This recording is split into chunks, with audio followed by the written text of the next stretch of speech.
display their talents, turning London Fashion Week into the centralised and prestigious event it remains to this day.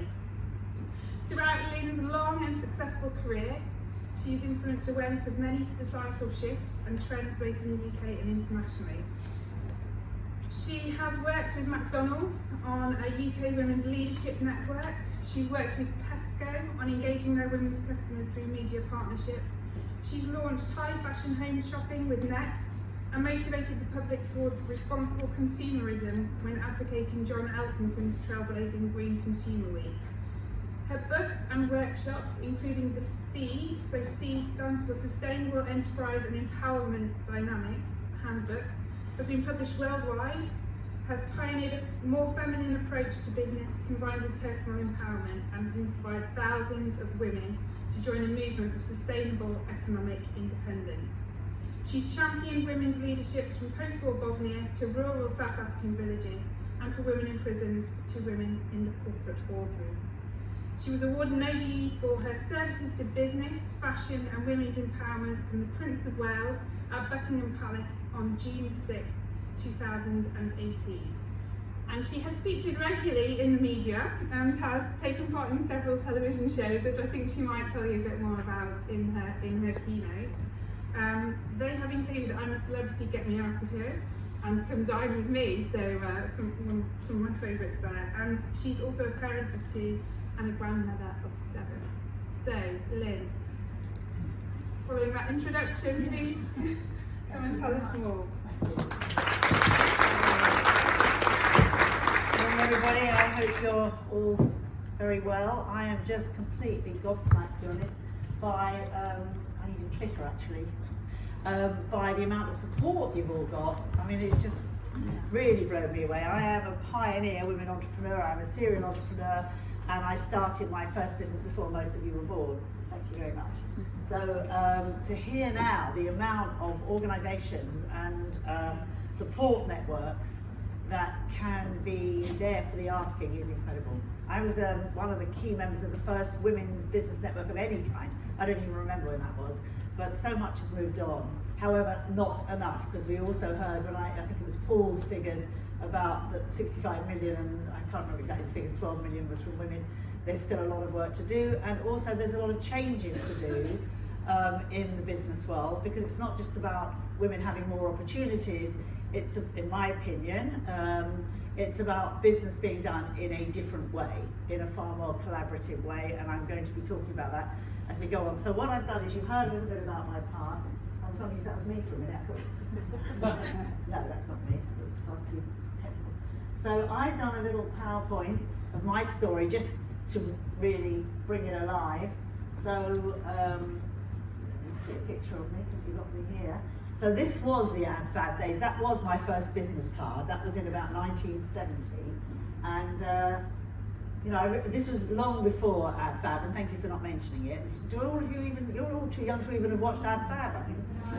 Okay, so there is a rumour that it was supposed to be based on me, and you look at me dressed like that and you wonder why.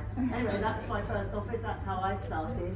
And I worked in the fashion industry. I became the biggest fashion PR at the time, pretty much worldwide. I worked with designers like Jean-Paul Gaultier. So the front was all the very glamorous side, and this was actually the reality of the back end of what was going on in the business. And some of you who may be parents yourself might recognise. So my former husband, and the babies, trying to keep it all together, and on the top, sort of dressing up very grandly and being there with royals and other such celebrities promoting fashion. This was a woman called Gloria Vanderbilt. She started the first designer jean in the world, and I launched it at the House of Lords. I mean, it was, I can't, so much has happened, and I have been going for so long, and I've had so many different businesses that I'm hopeless on years, but it was a while ago, let's say, probably about 50 years ago in reality, and that was me. And this was, I'm sure you probably have heard of Boy George, who was very important to the fashion industry, as were a lot of celebrities and singers in those days, alongside Princess Diana. And this was the designer of Boy George's outfit, so that was my Boy George look. And that was me and the children, and all the people I worked with, and all the designers I worked with, and my team. We were innovators. There was nothing like the business that I used to run anywhere in the world. It was very much about young people full of enthusiasm, full of passion, loving what they did, working together and learning and nurturing and supporting each other. And what I always called the feminine way of doing business, even though you can see we had a number of men there. I don't know if any of you have been seeing those Choose Love t-shirts that have been everywhere, and Choose Love shops. Well, they were started by Catherine Hamlett as a result of me taking her to a Buddhist exhibition in, I try and remember, it's 85 actually, it was 85. The exhibition was called Choose Life, not Choose Love. And from that she got inspired to do these slogan t-shirts. Those are my children, in fact, at the front. Not planned, but they became the biggest sort of way of really putting out information and political slogans that ever been in those days. That was in the 80s, and were really the precursor to Live Aid and the whole kind of movement of businesses and pop stars and celebrities taking responsibility for changing the world. I mean, you know, we did our best. We've got a long way still to go, so we were the start. And those slogan t-shirts have evolved now into Choose Love, which is what you will see everywhere. Still working with Catherine Hamlett, still this time the money going for refugees, I believe, and it's fantastic to see all this going on. Editor of Vogue, Princess Diana, this was the world that I was in. This was the 70s, this was the 80s. You'll recognise Mary Portis, who does an amazing amount to create a new feminine way of doing business. Her latest book was all about that, and she's doing work with big companies all over the world on that, and you'll recognise my mate over there, so that was Dave. Now I put on an event. I wasn't living in a world when I was doing PR that was really focused on the fact that more women need to have more opportunities and more self-confidence and more courage really to move forward, because the PR world, fashion PR world, was predominantly led by women. So it was only after I sold my business, I did 20 years of this manic lunatic life, and I then got involved as the chair of a women's radio station, which sadly doesn't work, it's not going anymore, didn't go for very long, but it went for a while, called Viva, and it was still the instigator and planted a lot of seeds about women and broadcast. And one of the things that came out of that was I put on an event called What Women Want, which was at the South Bank. I've always had what my people, Jewish people, call a chutzpah, which is an enormous amount of cheek combined with naivety. And I thought, yeah, I'll get hold of the South Bank, I'll put on a women's event. I haven't got any money to do it, I haven't got any staff to do it, but let's just go for it anyway. And the wonderful Anita Roddick, who started Body Shop, who's passed away now, she printed these wonderful posters for me. I went around to the various people I knew, like Sinead O'Connor and Chrissy Hind and other women, Jermaine Greer. We put on a concert, we put on a series of seminars and workshops over 2 days, and extraordinarily to think that this was actually 95, nobody at that point really that I knew, including me, knew how to use the internet. If you think about it, it really wasn't that long ago. So Orange Phones sponsored a whole area where women could come and learn how to get online. It's amazing when you think what it is. It really wasn't that long ago, and we were all queuing up to find out, how do we get online? What does that mean? How can we find out things? At that point, it was pretty much only used for porn by guys. It was such a male world and sport, and we just something we didn't know. So alongside learning about technology, we also learned over this weekend, also introduced to it at least, about natural health. We learned about owning our own bodies and sexuality. We had nuns there from Ireland who started the concert off doing a prayer for the environment. There were a lot of things about being a conscious consumer, a lot of ideas which now are almost part of the language, really haven't been talked about. So the Evening Standard's heading for this big article they wrote on it was "Sex, Nuns and Rock and Roll at Lynne's Women's Festival." And it was amazing, and everyone wanted me to do it every year, and I, by that time, in my usual fashion, had gone on to the next thing. But I'm very proud of that event, and that was actually 25 years ago this year, which is really astonishing for me. These are some of the clients that I worked for back in the day, mixture of entertainment industry, and Amnesty International, a lot of NGOs, a lot of high streets, a lot of consumer goods. It came under the tag of PR, and I was known in those days as the PR guru. whatever that's supposed to mean. But it really was far bigger than that, because it was really understanding the psychology of how the customer, the market we were wanting to get to for the individual clients thought and what influenced them. Now the word influence has become again part of daily life. In those days we would make presentations to clients about influencers, and we didn't have Instagram, we didn't have any of the social media that we've got now, so we really kind of would create these profiles of these individuals that the client would go from. We would work out what would influence them. Most of the work I'm really proud of, because it was all very creative and it was very innovative. Some of the things that I really put a lot of energy into then, particularly fashion, I look at now with very different eyes, because now we know how much damage the fashion industry does to the environment, how much we don't need to keep spending on new things. That's creating and designing products which are going to be out of date in a very short period of time is actually not the way forward that I want to go, or I'm sure any of us want to go. So it's been an incredible experience and journey for me to have started off, 30, 35, 40 years ago in where we thought we were, and now looking back now and saying, well actually, if I'm going to create any kind of fashion week, I'd like it to be the anti-fashion week. Let's all go to the charity shops, let's all look through our wardrobe. So it's interesting that the psychology and the reality of who we are in the world as it is today, using technology, of course, as so many of you are doing in such a brilliant way, but by the same token, being much more responsible about it. It's not about the biggest and the best and the most money. It's actually about the smartest in every sense of the word. And that's where I'm coming from these days. But these was the past. So I wrote a book called The Seed Handbook. I've got a few of them with me here. As you heard, SEED is an acronym for Sustainable Enterprise and Empowerment Dynamics. Having left the business, having put on this event, What Women Want, which really was the first big women's gathering virtually since the suffragettes, I realised there was a change going on, that women were going to be leaving the big corporations for a number of reasons. A lot of them felt they didn't reflect their values. A lot felt they would like to live a different way. We did start having technology, so we could work a different way. We could work from home, we could have our families, we could communicate without having to go into an office every day. So I felt that this area of enterprise, small businesses, SMEs, and the S of SMEs to start with was going to grow. And one of the reasons I've always been a successful marketeer is because even today I have some kind of psychic zeitgeist awareness of what's coming next.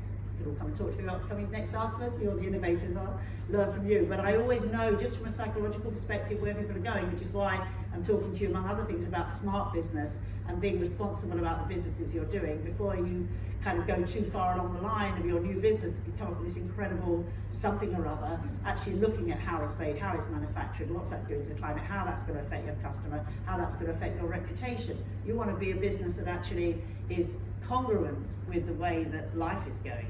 And that's the way that life is going is not what you're going to read necessarily, mostly in the Daily Mail, or hear from politicians. The way life is going is what you feel and see and discuss on the streets, in the coffee bars, with your friends. That's the way life is going. So I had this vision, I can't remember what year this was that we did this, but it was a long time ago, and I had the vision of a community cafe, Seed Cafe, which you'll see I now have in Somerset, which was not the plan. I've only been here 3 years, but I moved to this little town I've never heard of called Wincanton, which some of my friends are now jokingly called Lynne Canton, but I am working really hard with the other people in the town to create something really special out of this 6,000 population, typical small country town. And in fact tonight I've got to go back because we're having a big open town hall meeting where everyone in the town is invited to come. It's not been initiated by me, it's been initiated by our visionary mayor, and it's to come and say, what would you like in this town? And we've already started that conversation. So rewilding, trees planting, volunteerism, cross-generational mentoring, all those sort of things are coming up now because we want to be a town that is supportive and nurturing and smart. Again, I'm having that word up. So how can we support women in business? This is what I was saying when the book came out. It's 20 years of SEED this year, International Women's Day. So 20 years ago, I was saying, how can women support each other? What can we do in a different way? What is the feminine way to create business? Is there a difference between the way women work and men work? And I remember being invited onto Woman's Hour, and Jenny Murray actually sort of said to me, well, what on earth is the difference between men and women in the way they work and how ridiculous it is? And I actually got asked that question by a lot of people, particularly women journalists, which surprised me. And there is a different way that women and men do business. And the best balance we can ever have is actually when we do it together, because, you know, I don't want to get too gender biased, and, you know, but the reality is, I mean, some men have more tendency to the sort of softer skills, and sort of more women have more tendency to the kind of logical, mathematical skills. I'm sure in the room you've all got both of them. We've all got both of them. But the way that women like to work is in a way of collaboration, is in a way of communication. And it's when we allow the masks to go and we don't feel we've got to compete with men. And I've done a lot of leadership work in very large businesses, and so many times I've heard the story from the women. They felt that the only way they could get on was by being like the men, going out late at night, sitting laughing to their dirty jokes. I mean, thank God we don't have to do that anymore, because of Me Too. But there was a lot of stuff that went on in these big companies that really the women felt they had to play the game, because that was the only way they'd ever be accepted and do well. Thank God those times have gone. But at the same time, we really do need to kind of say, well, what do we want to do a different way? I remember being laughed at by the media by talking about multitasking, as if there was something wrong with it. I mean, there's now been research done by all sorts of very serious management consultants that multitasking is a skill, it is a gift. Women do tend to do it in far easier, that right-hand side of our brain does allow us to think of a number of things at once, that we do use our intuition, to trust your intuition in business. Now, when I say that to you, how many people can actually resonate with me saying, trust your intuition in business? Right? And I, of course, and yet when I said that 20 years ago, I was looked at as if I was from Mars. So it just goes to show, well, I sometimes wonder myself, but it just goes to show how things have moved, how things have changed, that we can accept that there are certain aspects to a feminine way of doing things that are very helpful for business, relationship building. The reason why 20, 30 years ago, so many senior women in businesses were really just the job they all had, it was so common, was head of HR. It was always, the head of HR was always going to be a woman. Occasionally there'd be FDs, but mostly they were HRs. And the reason being because women build relationships in a far easier way than men do. Bless the men, you know, nothing, there's just the way we're different, and we have to respect each other's skills. You know, men can be much more linear in a good way and offer a huge amount that we can balance out with. But I do think it's important that we acknowledge what do we want to be, and who we want to be, and how we want to be in business as well as our personal lives. So we have a different way of working. All the things that are written up there, which I can show you, which are actually on my website. So moving on. So these were figures that I've done some time ago, but actually it's grown. But so what I talk about might sound like I'm kind of some kind of weird Somerset hippie granny, but actually more than 1 million people have read my books, have heard me speak, have read my articles, and have taken me seriously. 100,000 women globally have bought the Seed Handbook and done the courses, and this book has just come out, literally just come out, in Kazakhstan, in Russia, Kazakh and Pashto, and the Kazakhstan government are using it as a leadership tool for young Afghani women, as well as their own women, so I'm really particularly proud of that. More than 20,000 people have been on my social media, downloaded my app, part of my Seed Talk. I think these figures are a bit out by now. 10,000 come to our workshops.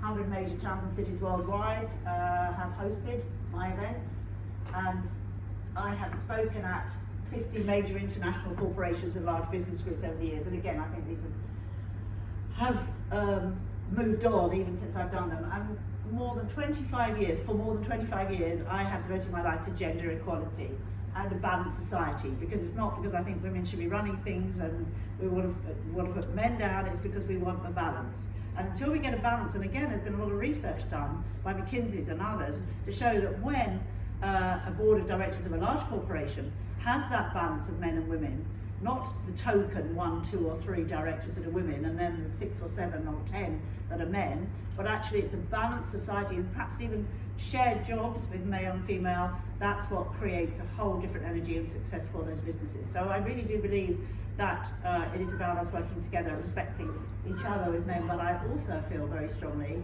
that it's very good to bring your children to work. I do, even your grandchildren.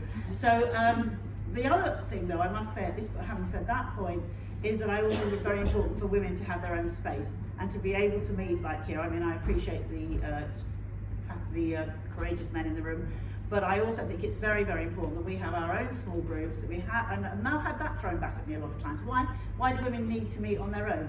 And it's because we will open up and share things in a way that we will not do if there are men generally in the room. That's just a fact of life. We could be talking about our personal life, we could be talking about our professional life, and to be perfectly honest, they are one and the same when we blend them together. So when I worked with some of the big companies whose names have got mentioned before on women's leadership, very senior women in companies like McDonald's would open up and they would talk about how the menopause was affecting them, and they would not sit there and talk about that. There was a man in the room and they needed to share that with the other women, and I watched these women come together. This group I started there, I did a number of things there and I was on the board there for a while, but I watched these women absolutely change in the way that they were doing business and the way they connected with each other, because they'd been given this safe space to share, and the women that were part of that would completely endorse what I said. Most of them actually left there now because they did come together and go into leadership and realise they wanted to work with different values. So when I launched Seed, I was living in the United States at the time, and again with the chutzpah that I mentioned earlier, I managed to convince Bloomingdale's to launch the book. They didn't even sell books, so they gave me windows all around Manhattan, and they put products that were from women entrepreneurs, and then I got to do workshops all around Bloomingdale stores around America in the fashion store, talking about this revolution that was going on, the revolution of the sustainable entrepreneur, and they were mainly women. So I had tremendous support. It was the first book, not only in this country, to come out talking about women doing business a different way, but anywhere in the world actually. And the fact that I used the imagery of planting seeds in a garden, and the language I used was so different that it just kind of appealed and took off. So Japan, in Germany, in South Africa, and it became a body of work, a body of content rather, that you can see here became a series of women's enterprise programs. I can't again remember when that was, but I think it was probably about 2005 when it became this whole content. This was a WOW, Women of the World conference that's in London, that was based on it was based on what I did with What Women Want, and that's now become WOW events all over the world actually, and again in the South Bank. So these were some of the workshops that I did on, and also on social enterprise, which has always been something that, these are some of the books that came out that I did. This is now available as an app if anybody wants it. Seed cards, you just download for free and you get a little exercise and a message every day. And these are some of the foreign languages. And this is some of the more corporate work. I'll go through quickly, I've lost track of time a bit. So you can see that as much as I was working with women at the grassroots, I was also very much involved with London Stock Exchange. That's International Women's Day 2012. This is working with some of the corporate women that I interviewed. We were talking about Simone, weren't we? Talking about Simone, who runs Northern Power, a great friend. There she is, there right in the middle. So we did a lot of work together on women's networking and what we can do together. How can we do together? I started Beehive. This was the first women's business club. I did it with Regis, and I had one here in Bristol, at just the Knight Temple Mead station, but our big one was in Covent Garden. It was very successful. There'd never been a women's business club at that point anywhere in the world. I can't remember when I did it. I think it was about 2007 or 8 or something. And I had 3, one in Manchester, one in Bristol, and one in Covent Garden.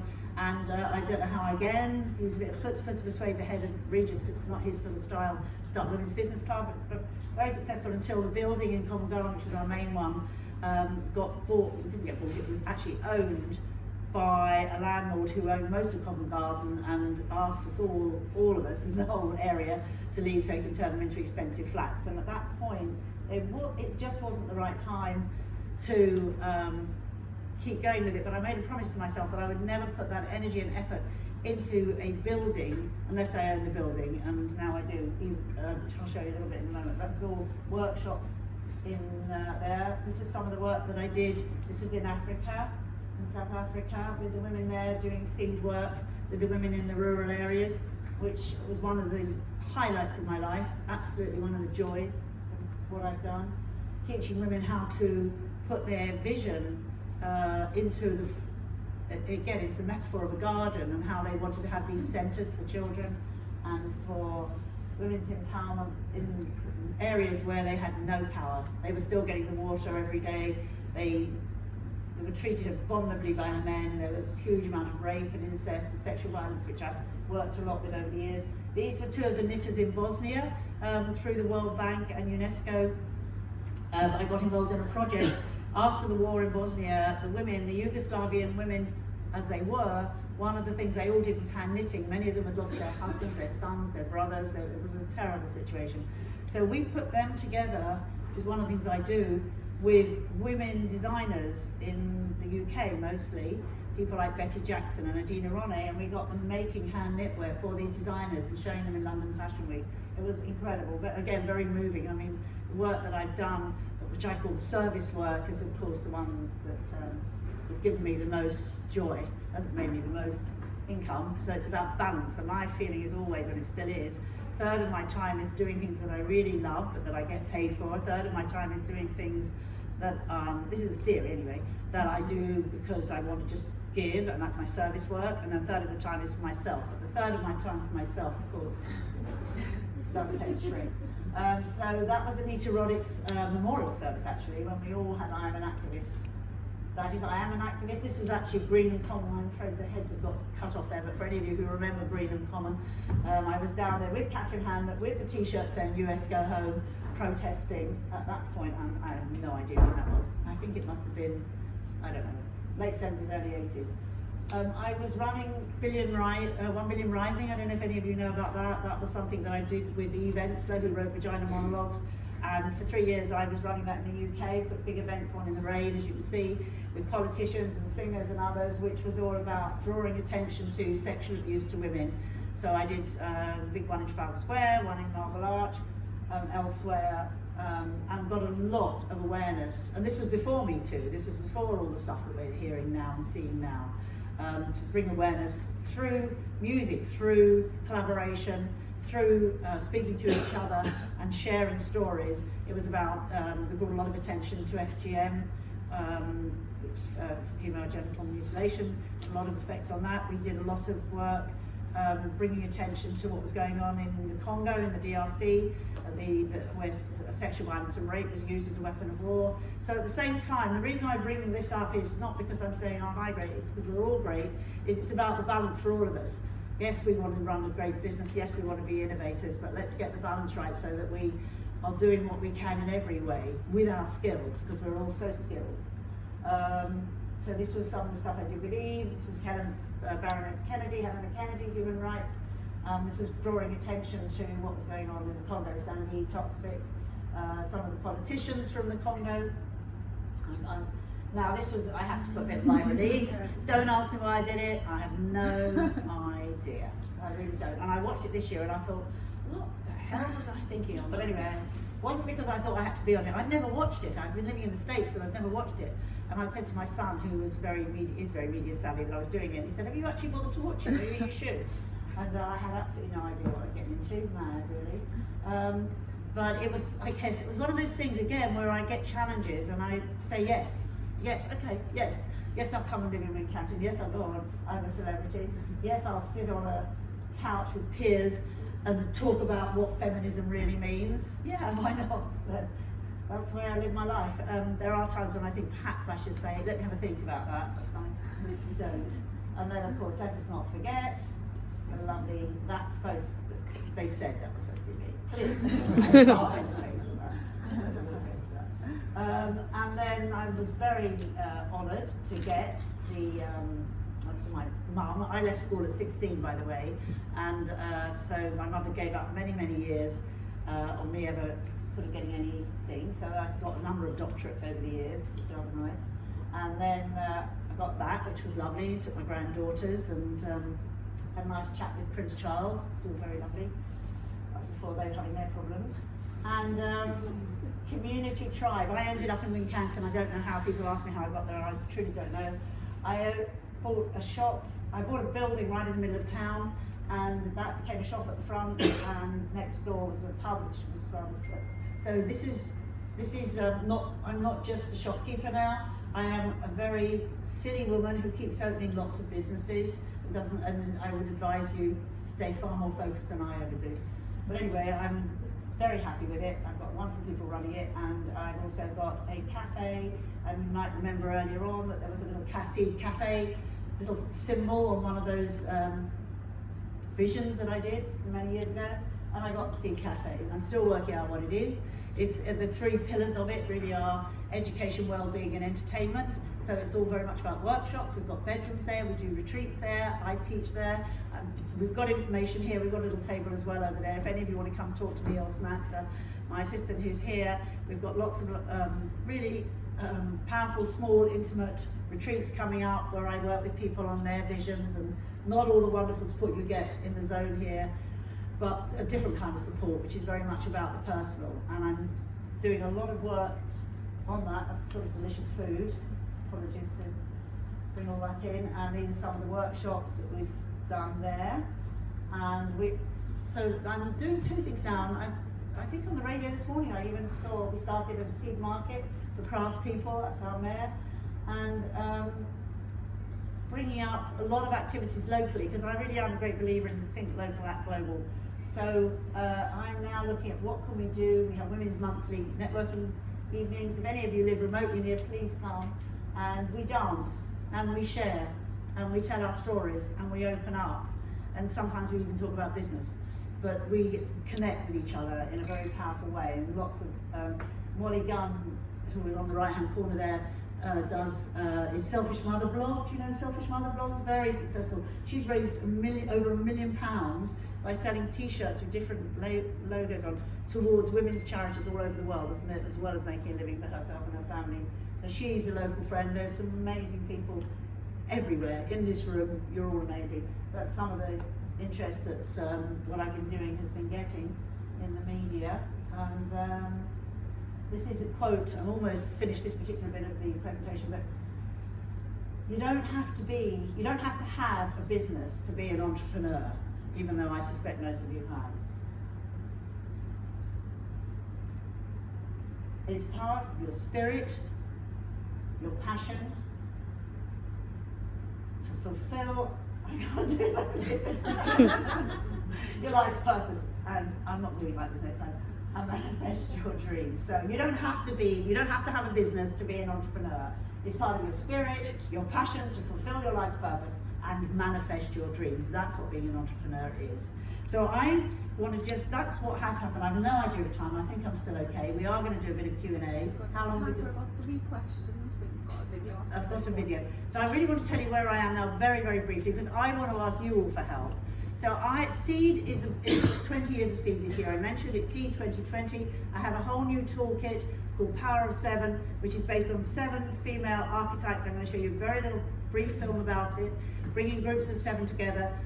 Seed is about to go far more extensively out globally as an online platform for women. It's different from everything else. It brings together women with values, like-minded women. It brings together opportunities for collaboration, and it brings opportunities for women to tell their stories in the way that is natural to them, literally just putting their phone up for 3 minutes and telling their story for an African village, putting their phone up for a minute and telling their story from Eastern Europe about what they're doing, and how we can learn from each other. So I am looking for technical help and support in creating a very big picture of Seed, which I'm happy to talk to you about over there because I'm running out of time. But when I look at what's going on for women in the networking, in the support groups, in all the areas that's happening and change, like we've heard today, it's all fantastic. But I still believe very strongly that we need the small groups where we can get together and where we can share and support each other, and where we can actually also kind of keep to our values and not get too swept in to the big bad world out there. Just remember who we are and why we did it in the first place. And the other big thing is really to support ourselves with our own self-confidence, because we know there's been research done that women's self-confidence has been what's been holding them back to a large degree. So that's something where we can come together and share in a very safe space what's going on for us and be supported by each other. Actually, it's not some it's not some great guru out there. It's like, how can we support each other? So I have the structure and the vision, and I've started it. I've been doing it for years. I've been workshopping it. And so I'd like to just introduce you now to this little video called Power of 7, which is the work that I've been doing over the last 3 years, apart from the hub and the shop and everything else. How do I turn on the videos? Did I do that?